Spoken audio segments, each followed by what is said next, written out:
Today is Wednesday, February 2nd. We'll talk about how Americans are bracing for the latest big winter storm, where flights, classes, and work have already been canceled. Also, even babies could soon be getting COVID-19 shots. What was found in the data just handed over to the FDA. Plus, a rough day for the NFL. The league is saying goodbye to a legend and getting sued by a former coach. Some Teslas are disobeying stop signs. And Punxatawney Phil is ready for Groundhog Day. Welcome to The Newsworthy. All the day's news in around 10 minutes. Fast, fair, fun, and on the go. I'm Erica Mandy. Thanks so much for being here. You ready? Let's do this. More than 90 million Americans are now bracing for a major winter storm. And already, before the worst of it hits, airlines are canceling flights. Authorities are telling people to stay off the roads, and some schools are closing their campuses. Winter weather alerts now stretch more than 2,000 miles across 21 states from New Mexico to Vermont. And depending on the state, people could be in for heavy snow, freezing rain, thick layers of ice, or a combo of all three. Michigan, for example, is expected to get more than a foot of snow in some places, and other parts of the Midwest could get record snowfall. Meanwhile, a lot of people in Texas are worried about widespread power outages, especially after a freeze there last year caused one of the worst blackouts in U.S. history. But this storm is not expected to be quite that bad. In Texas, as well as other states like Colorado, Oklahoma, and Kansas, crews have been out prepping the roads for the extreme weather. Airlines canceled more than 1,000 flights for today and are expected to cancel a lot more before tomorrow. Also in this storm's path, air cargo hubs for FedEx in Memphis and UPS in St. Louis. So shipments could be a little slower than usual this week, too. And some school districts in Colorado, Kansas, Oklahoma, and New Mexico either canceled classes today or switched to remote learning. Most of this storm system should be out of the U.S., though, by the end of the week. The U.S. Transportation Secretary is now promising to make roads safer in response to grim new government data. It found traffic deaths surged at a record pace last year. Specifically, it estimated nearly 32,000 people died in crashes from January through September of 2021. That's up 12% from the year before, and it's the highest number of deaths since 2006. It's also the highest percentage increase in history. Now, Transportation Secretary Pete Buttigieg is calling this a national crisis. His department just recently released a first-of-its-kind roadway safety strategy. It calls for better safety standards in vehicles like emergency braking and pedestrian automatic emergency braking. Grants are also going to encourage states to use speed cameras, lower speed limits, and implement bike and bus lanes. Not everyone likes these ideas, though. Some critics say it's just the government's way of getting more money out of drivers through speeding tickets. To be continued. But once again, more than a dozen historically black colleges and universities had to close their campuses or cancel classes. They all got bomb threats on the first day of Black History Month. This is the second day this week and third in the last month that several HBCUs got threats like that. Thankfully, no bombs have actually been found, but also no one's been arrested.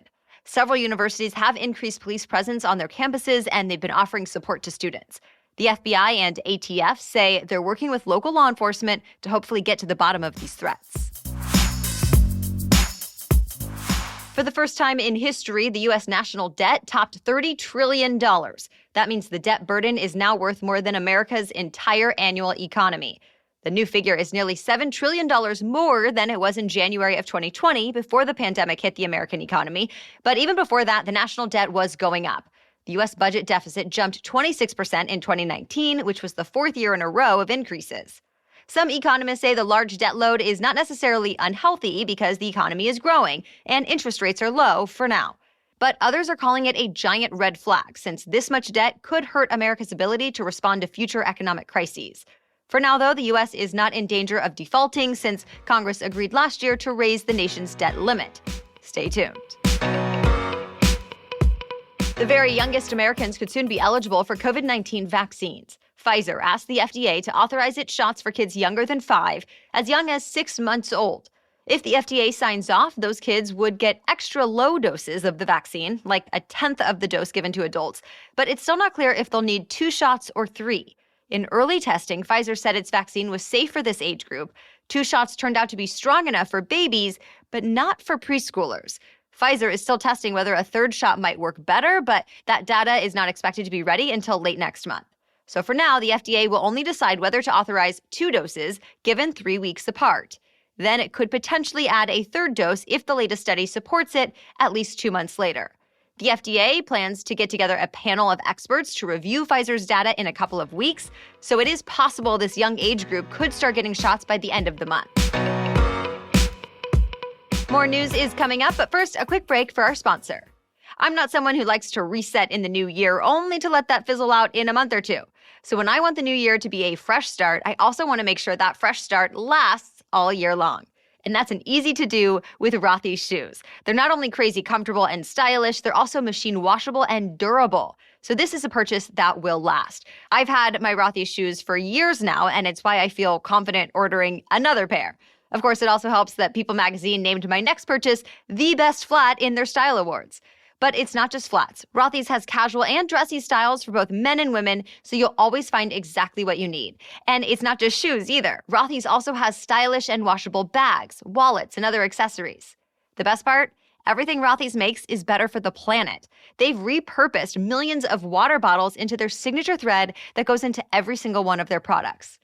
Hit the new year in stride with a fresh pair of Rothy's. New customers get $20 off your first purchase at rothys.com/newsworthy. That's ROTHYS, rothys.com/newsworthy.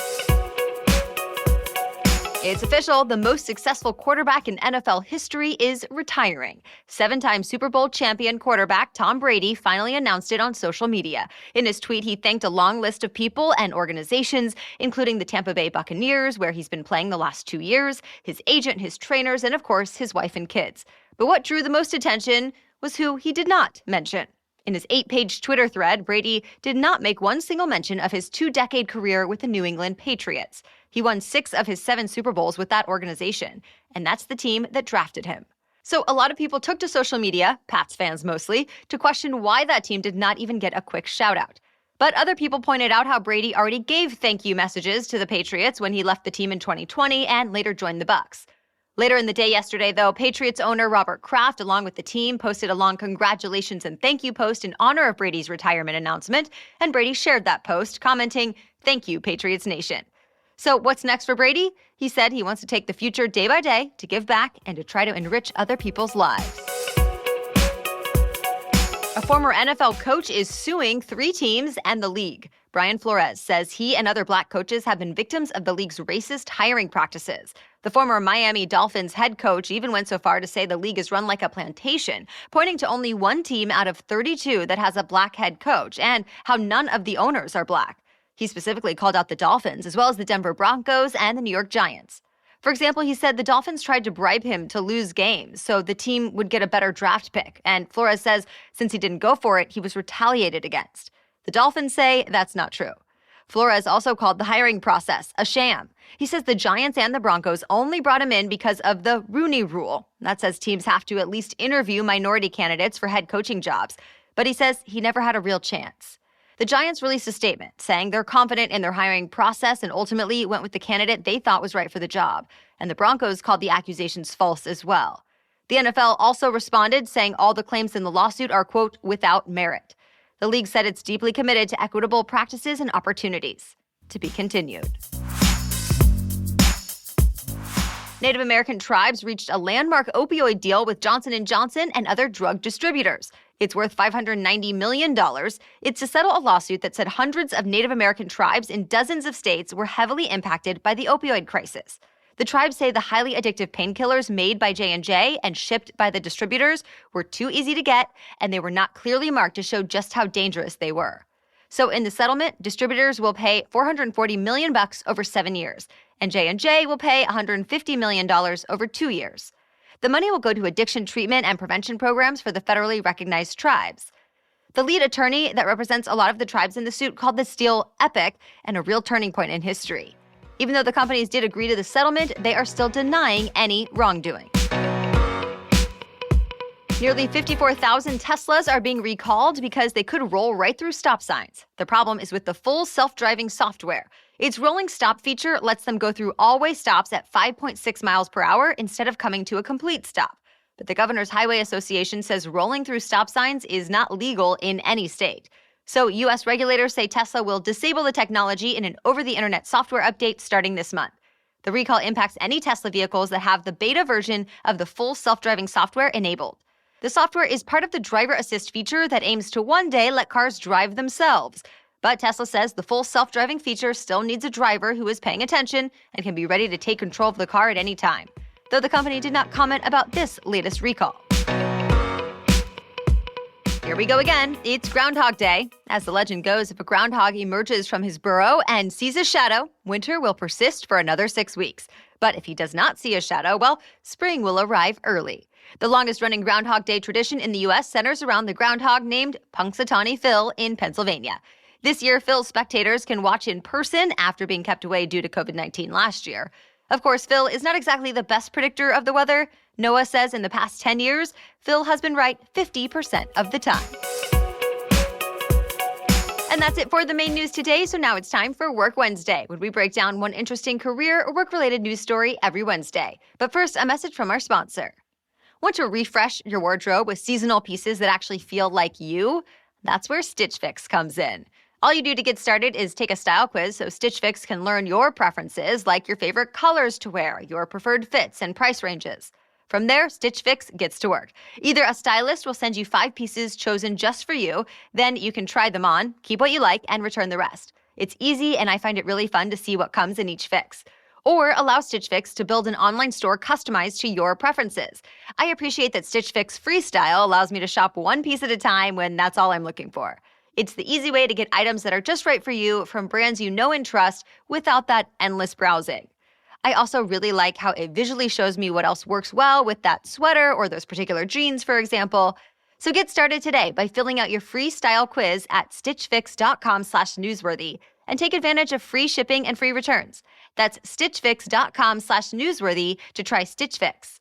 stitchfix.com/newsworthy. Okay, now back to Work Wednesday. The Great Resignation may be slowing down a bit, though it doesn't seem to be stopping. New government data shows Americans kept leaving their jobs in December, just not as much as the month before. The Labor Department said 4.3 million Americans quit their job. That's down slightly from a fresh high of 4.5 million resignations in November. Still, it means hundreds of thousands more workers tend to be quitting now than they were before the pandemic. Meanwhile, people getting fired or laid off is down to the lowest level on record. But no matter why people left their last jobs, they may have more options for the next ones. There were 363,000 more jobs open in December than November. And that means even with Omicron, employers kept adding workers, or kept trying to anyway. And the number of available jobs was already high. So now the U.S. is seeing nearly 11 million openings in total. Way more openings than there are people to fill them. Well, thank you so much for joining us as part of your daily routine. We'll catch you up on more news to know tomorrow. Until then, have a great day.